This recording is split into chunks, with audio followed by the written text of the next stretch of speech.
The most important lesson I've learned in my entire life is to never, under any circumstances, apply as a night guard for Wincom Industries. It should be at the absolute bottom of your list of job applications. Even jobs like that of a garbage collector would seem more appealing than this hellish nightmare I've endured.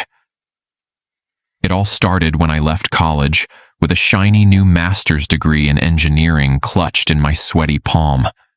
I was Jonathan Parker, 24 years old, full of hope and ambition, ready to take on the world. Or so I thought.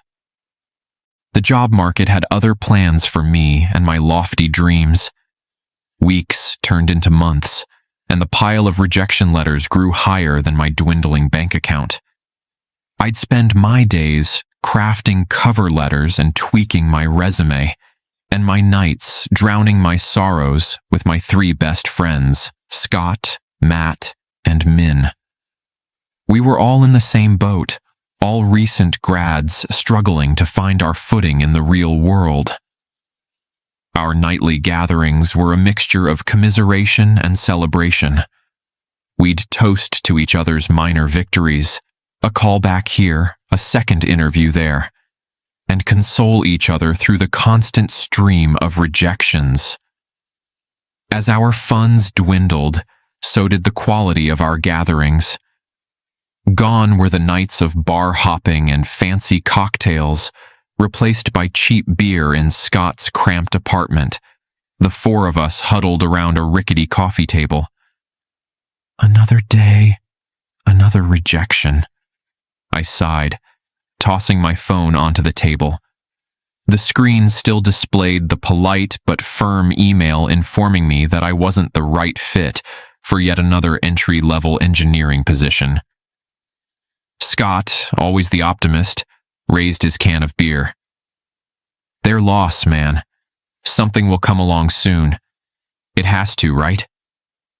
Min nodded in agreement, his usually cheerful face marred by the stress of our shared situation. Law of averages, John.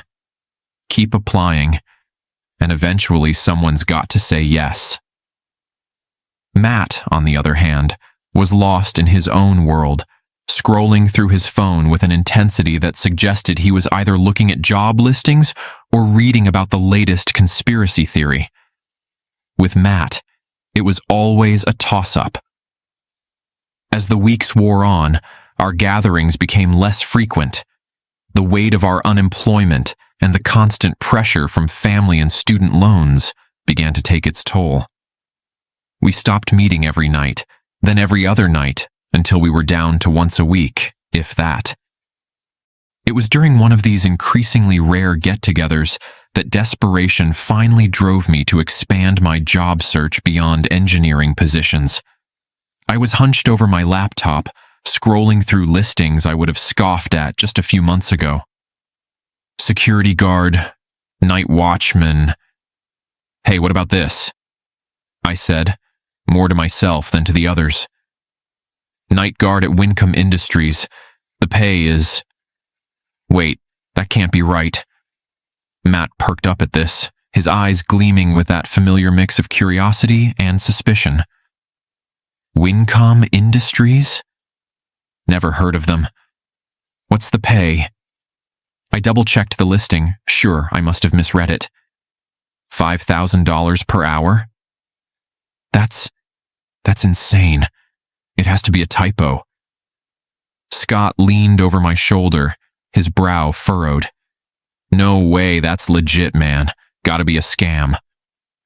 But desperation has a way of clouding judgment. Despite the red flags, the unheard-of company name, the too-good-to-be-true salary, I found myself clicking apply. What did I have to lose at this point?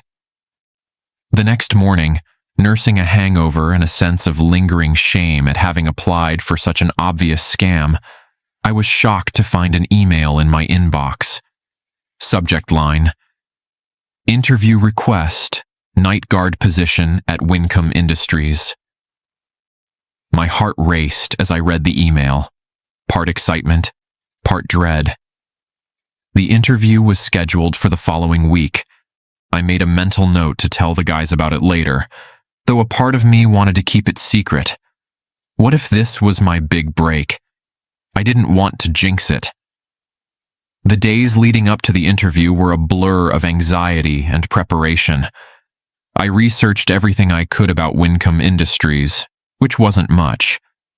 The company seemed to have no web presence beyond the job listing site where I'd found the position. No website, no social media accounts, nothing. It was as if Wincom Industries didn't exist in the digital world. The morning of the interview, I woke to the sound of my alarm blaring beside my ear. I'd set it to its loudest possible volume, terrified of oversleeping and missing this opportunity. I scrambled out of bed, my heart pounding with a mixture of excitement and dread. As I stood in front of the mirror, adjusting my tie for the 100th time, I caught sight of the dark circles under my eyes. When had those appeared? The stress of unemployment had taken its toll, leaving me looking older and more haggard than my 24 years.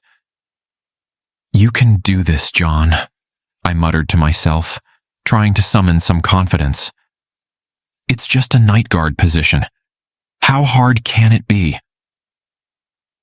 I left my apartment with plenty of time to spare, not wanting to risk being late. The address took me to an industrial part of town I'd never had reason to visit before. As I drove, the buildings grew more dilapidated, the streets emptier. An uneasy feeling settled in the pit of my stomach.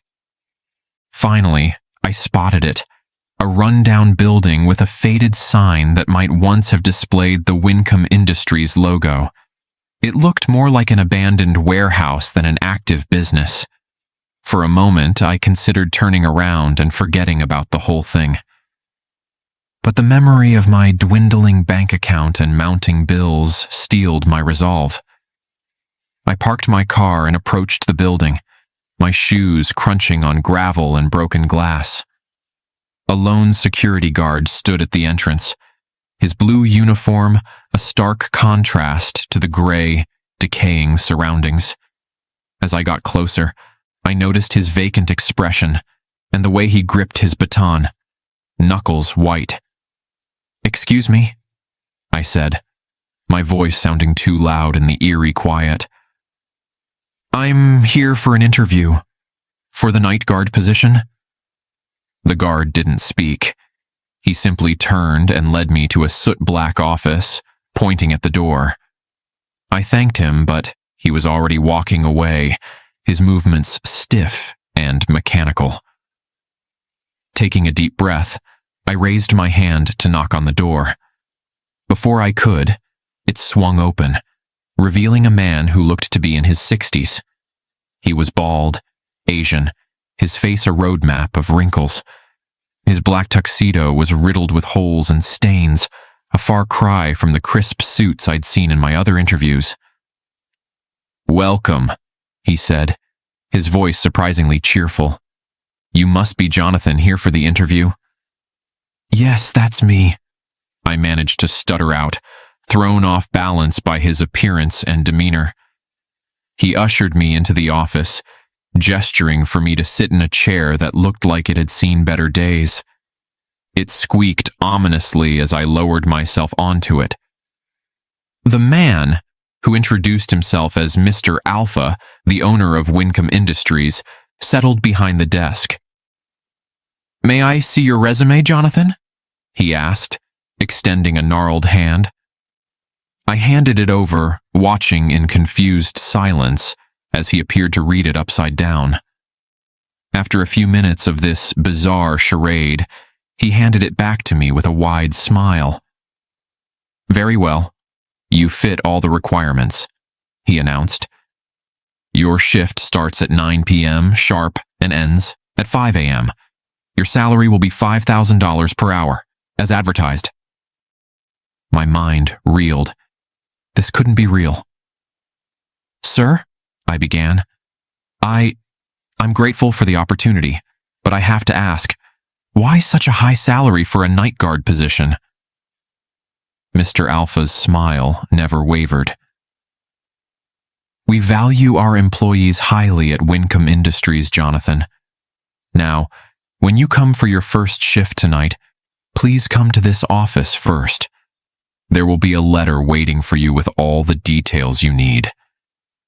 And just like that, the interview was over. I found myself back outside, blinking in the harsh sunlight, wondering if I'd imagined the whole thing. I spent the rest of the day in a daze, alternating between excitement at my newfound employment and nagging doubt about the legitimacy of the whole situation. By the time my friends arrived for our nightly gathering, I was a bundle of nerves. "You're kidding," Scott said flatly when I told them about the interview and the job offer. "No one in their right mind would offer that much to a night guard." I shrugged, unable to argue with his logic. "I'm confused too," I admitted. "But the money... Guys, we're talking $40,000 for one night's work. Even if it only lasts a week before they realize their mistake, that's life-changing money." Min, always the voice of reason, leaned forward. "It does sound too good to be true, John. But if it is legit, maybe they have some valuable trade secrets they're protecting. That could explain the location and the pay." Matt had been unusually quiet throughout the conversation, his face growing paler by the minute. Finally, he spoke up, his voice low and serious. "John, I've got a bad feeling about this. Something's not right." I rolled my eyes, prepared for another of Matt's paranormal theories. "How many times, Matt?" "There's no such thing as ghosts." "You never know," he replied darkly. As the night wore on and my friends prepared to leave, Matt hung back. He reached into his pocket and pulled out a small object, a locket on a chain. "Take this," he said, pressing it into my hand. I examined the locket, confused. "What is it? A charm to protect me from ghosts?" I joked weakly. Matt's expression remained serious. "It's not a charm. It's a warning system, I guess you could say. The locket will burn when you're in danger. If that happens, hide. No matter what. And there are earphones inside. They'll connect to your phone via Bluetooth." I stared at him, caught between gratitude for his concern and exasperation at his paranoia. "Matt, I appreciate the thought, but just take it," he insisted. "Please, for my peace of mind, if nothing else." Unable to argue with the genuine worry in his eyes, I nodded and pocketed the locket. Matt left without another word, leaving me alone with my thoughts and the weight of the locket in my pocket. As 9 p.m. approached, I found myself growing increasingly anxious. I kept telling myself it was just nerves about the new job, but deep down, I knew it was more than that. Something about the whole situation felt off. I arrived at Wincom Industries at 8:59 p.m., parking the Ford Anglia they'd inexplicably provided for my use in the empty lot. The building looked even more ominous at night, a looming shadow against the starless sky. With a deep breath, I made my way to the black office where I'd had my interview. As promised, an envelope with my name on it sat on the desk. I tore it open, my hands shaking slightly as I read the contents. Wincom Industries. To Jonathan, the night guard. Welcome to Wincom Industries. We expect you are ready for your role as a night guard. Please proceed to block C-3 and inform the current guard that his shift is over. Thanks. Murdoch Alpha owner of Wincom Industries attached was a crudely drawn map of the building, with block C-3 circled in red. I pocketed the map and made my way through the dim, algae-covered hallways, fighting the urge to turn and run with every step. I found the night guard's office easily enough. Inside was a man dressed like a Navy SEAL, his expression unreadable as he turned to face me. "You're here for the night shift?" he asked, his voice devoid of emotion. I nodded, swallowing hard. "Yes, I'm supposed to tell you that your shift is over." The guard's lips twitched in what might have been a smirk. "You must be really brave to come up here for the night shift. Most people who came here didn't last a day at this job. The previous one didn't even last a night, died under mysterious circumstances, and it was his first night, too." A chill ran down my spine at his words. Before I could respond, he handed me another envelope and left without another word. With trembling fingers, I opened this new envelope and began to read.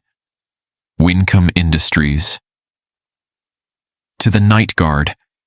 Your job is mostly carefree, and you can do anything you want during your stay, but be sure to patrol around the building at least twice. That's about it, but there are a few rules you must comply with and never, under any circumstances, break. During stay. Rule 1. If the lights start flickering, it is important that you stay in your seat, no exceptions, and ignore anything such as voices or shadows. During this time, it is elementary you ignore it and stay on your seat. Rule 2. At exactly 10:29 p.m., all clocks and watches stop working or malfunction. This will last for about 15 minutes. Before this time, you must find a place where you can hide yourself and not be found. Inside the largest drawer is one such place. Remember that this continues for a period of 15 minutes. Do not come out even if the clock suddenly starts to show 10:24 p.m. Stay wherever you are hiding. Count in your head for convenience. Rule 3. If you see a man come towards you at any time, do not look at him directly. He will ask you a few questions. Give no answer, but give him a task, any task. If he accepts and does it, you're all okay. But if he doesn't, then you'll find the item in the first drawer handy. However, if he ever does return even after completing the given task, good luck making your escape to the inn close to the building. Rule 4. If you hear the sounds of a train, do not investigate. This place is not a metro station, so just ignore the sounds of the train no matter what. It will go away. Rule 5. Look at the CCTV often. If at any time you see a pool of blood in CCTV number 3, secure the door and don't let them in under any circumstances. Rule 6. If by any chance you see yourself staring at you through camera 3 and loud bangs start coming from the door of the office, use what is left for you in the topmost drawer. During patrol. Rule 1. Take minimum 2 patrols between 12:15 and 12:45, 2:10, and 2:40. Rule 2. Do not use the lift on your first patrol. Rule 3. Do not use a flashlight between 2:21 and 2:24. Rule 4. If you hear growling voices behind you, run as fast as you can towards the office and stay there. Don't worry, your patrol still counts. Rule 5. If you use the lift or stairs, do not go to the 6th floor. We only have 5 floors, that is, G, A, B, C, and D. Rule 6. Do not talk to anyone during your patrol. Better still, keep as quiet as you can, even if they threaten you to speak up. Rule 7. If you notice an eyeball on the floor anywhere, leave that place immediately. Good luck. Murdoch Alpha, owner of Wincom Industries. I read the list once, twice, 3 times, my mind refusing to process what I was seeing. This had to be some kind of joke, right?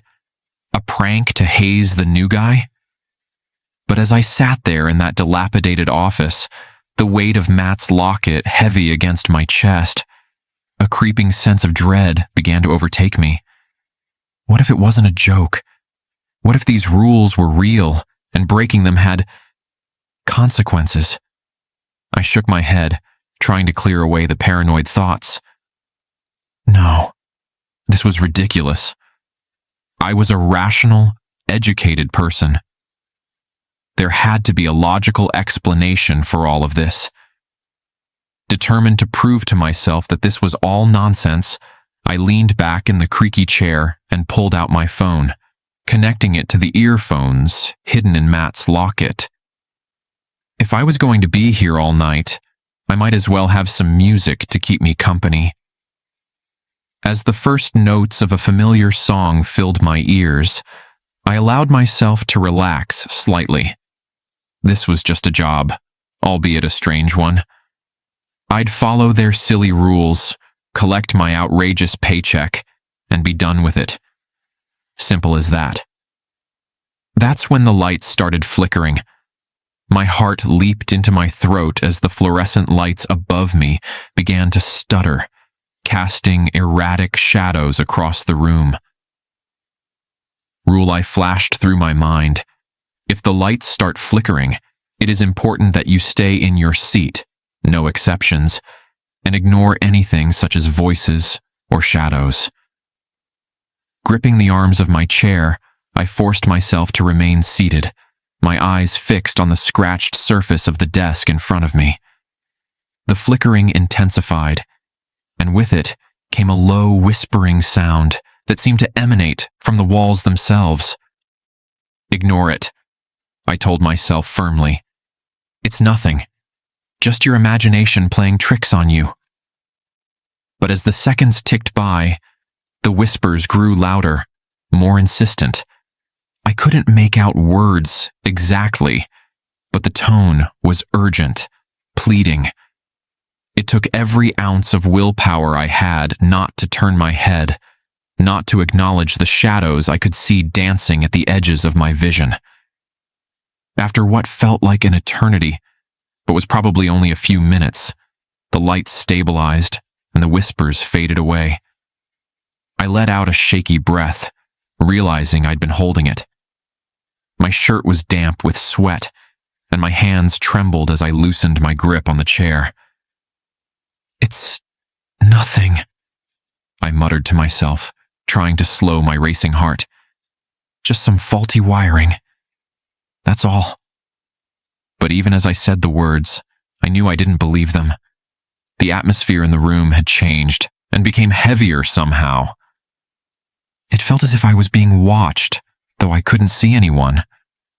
Desperate for a distraction, I turned my attention to the CCTV monitors lining one wall of the office. Each screen showed a different part of the building: empty hallways, abandoned offices, a reception area that looked like it hadn't seen a visitor in years. Everything seemed normal, mundane even, which only served to heighten my unease. How could everything look so ordinary after what I'd just experienced? My eyes flicked to the clock on the wall. 10:22 p.m. A jolt of panic shot through me as I remembered Rule 2. At exactly 10:29 p.m., all clocks and watches stop working or malfunction. This will last for about 15 minutes. Before this time, you must find a place where you can hide yourself and not be found. 7 minutes. I had 7 minutes to find a hiding place. The rule mentioned the largest drawer, but as I looked around the office, I saw several large filing cabinets. Which one was I supposed to use? Panic rising in my throat, I began yanking open drawers at random. Most were filled with old papers, dust billowing up as I disturbed their contents. Others were empty, echoing hollowly as I slammed them shut. 10:27 p.m. 2 minutes left. Finally, I found it. A bottom drawer large enough for a person to fit inside. Without hesitation, I climbed in, pulling the drawer shut behind me. The space was cramped and dark, the musty smell of old paper filling my nostrils. As I lay there in the darkness, trying to control my breathing, I felt a warmth against my chest. Matt's locket was heating up, just as he said it would when danger was near. The realization sent a fresh wave of terror through me. This was real. All of it was real. I don't know how long I stayed in that drawer. Time seemed to lose all meaning in the suffocating darkness. I tried counting in my head as the rules suggested, but fear kept derailing my thoughts. Was that a scratch I heard outside the drawer? A whisper? The sound of footsteps? When I finally gathered the courage to peek out, the office was exactly as I'd left it. The clock on the wall read 10:45 p.m. 16 minutes had passed. Shaking, I extracted myself from the drawer and collapsed back into the chair. What had I gotten myself into? This wasn't just some boring security job. This was something else. Something dangerous. For a moment, I considered leaving. I could walk out right now, get in that Ford Anglia, and never look back. But then I thought of my empty bank account, of the mountain of student debt looming over me. Could I really walk away from this opportunity? As I sat there, wrestling with my fear and my desperate need for this job, a movement on one of the CCTV screens caught my eye. A man was walking down one of the hallways, heading straight for the office. Rule 3 echoed in my mind. If you see a man come towards you at any time, do not look at him directly. He will ask you a few questions. Give no answer, but give him a task, any task. Panic gripped me anew. I wasn't ready for this. I didn't know what to do, what task to give him. But before I could think of anything, the door to the office swung open. Fighting every instinct, I kept my eyes lowered as the man entered. From my peripheral vision, I could see he was wearing a hat, but the rest of him was a blur. Sunny weather today, isn't it? The voice that spoke was unlike anything I'd ever heard before. It was as if multiple people were speaking in unison, their voices overlapping in an unsettling chorus. My mind raced. I couldn't answer him. I had to give him a task. Any task. "Bring me a glass of water," I blurted out, my voice shaking. There was a moment of silence, and I feared I'd done something wrong. But then, without a word, the man turned and left the office. I sagged in relief, but it was short-lived. What would happen when he came back? The rules hadn't mentioned anything about what to do after the task was completed. Minutes ticked by, each one feeling like an hour. My eyes darted between the CCTV screens and the door, dreading the man's return. When he finally did come back, I was shocked to see he wasn't carrying a glass of water, but a glass of chocolate milk. He set it on the desk in front of me and left without a word. I stared at the glass, my mind whirling. This wasn't what I'd asked for. Was that good? Bad? The rules hadn't covered the situation. Unsure of what else to do, I picked up the glass and took a sip. The chocolate milk was rich and sweet, a jarringly normal taste in this surreal nightmare. As I set the glass down, my eyes fell on CCTV screen number 3. My blood ran cold. There, in the middle of what looked like an old conference room, was a large pool of dark liquid. Even through the grainy black and white footage, I knew it could only be one thing: blood. Rule 5 flashed through my mind. If at any time you see a pool of blood in CCTV number 3, secure the door and don't let them in under any circumstances. With a surge of adrenaline, I leaped from my chair and ran to the door. It was a heavy, metal thing, with multiple locks. I engaged everyone, my hands shaking so badly I could barely manage it. No sooner had I secured the last lock than I heard it, a low, guttural growling coming from just outside the door. It wasn't human, wasn't animal. It was something else entirely. I stumbled backward, my eyes fixed on the door. The growling grew louder, more distorted. Then, as suddenly as it had started, it stopped. The silence that followed was almost worse than the growling. I stood there, frozen, for what felt like hours but was probably only minutes. When I finally gathered the courage to look back at the CCTV screens, the pool of blood was gone. My legs gave out and I collapsed into the chair. What was happening? How could any of this be real? I wanted to call my friends, to hear a familiar voice, but I was too afraid to take out my phone. What if that broke some rule I hadn't been told about? As I sat there, trying to make sense of everything that had happened, a horrible realization dawned on me. It wasn't even midnight yet. I still had hours to go before my shift ended, and I still had to do my patrols. The thought of leaving the relative safety of the office filled me with dread, but I knew I had to do it. The rules were clear about the patrols, and after everything I'd seen, I wasn't about to start breaking rules now. With trembling hands, I checked my watch. 11:45 p.m. I had 30 minutes before I needed to start my first patrol. 30 minutes to gather my courage and prepare myself for whatever horrors awaited me in the dark, empty halls of Wincom Industries. As I sat there, counting down the minutes, I couldn't help but think of my friends, of Scott's optimism, Min's rationality, and Matt's paranoid warnings. I wished I had listened to Matt more closely now. Maybe he had known something, sensed something about this place. I touched the locket around my neck, drawing comfort from its solid presence.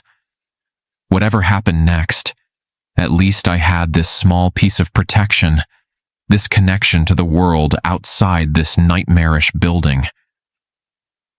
At 12:14 a.m., I stood up on shaky legs. It was time for my first patrol. With one last glance at the CCTV screens and a deep, steadying breath, I unlocked the office door and stepped out into the unknown.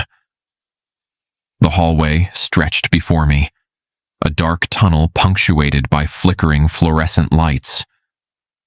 The air was thick with the smell of mold and decay, and each step I took echoed ominously in the silence. I tried to move quietly, remembering Rule 6. Do not talk to anyone during your patrol. Better still, keep as quiet as you can, even if they threaten you to speak up. But the old floorboards creaked under my weight, each sound making me wince. As I turned a corner, I saw something that made my blood run cold. There, in the middle of the hallway, was a single bloodshot eyeball staring up at me from the floor. Rule 7 flashed through my mind. If you notice an eyeball on the floor anywhere, leave that place immediately. Without hesitation, I turned and ran back the way I had come, my heart pounding in my chest. I was so focused on getting away from the eyeball that I almost missed the sound. A low, rumbling noise that seemed to be coming from everywhere and nowhere at once. It took me a moment to recognize it for what it was. The sound of a train. Rule 4. If you hear the sounds of a train, do not investigate. This place is not a metro station, so just ignore the sounds of the train no matter what. It will go away. I pressed my hands over my ears, trying to block out the noise. But it only seemed to get louder, the rumbling turning into a deafening roar. The floor beneath my feet began to vibrate, and I could have sworn I felt a rush of air, as if a train was passing right by me. But that was impossible. I was on the 3rd floor of an office building. There couldn't be a train here. Could there? Just when I thought I couldn't take it anymore, the noise stopped. The sudden silence was almost as shocking as the sound had been. I stood there, gasping for breath, my whole body trembling.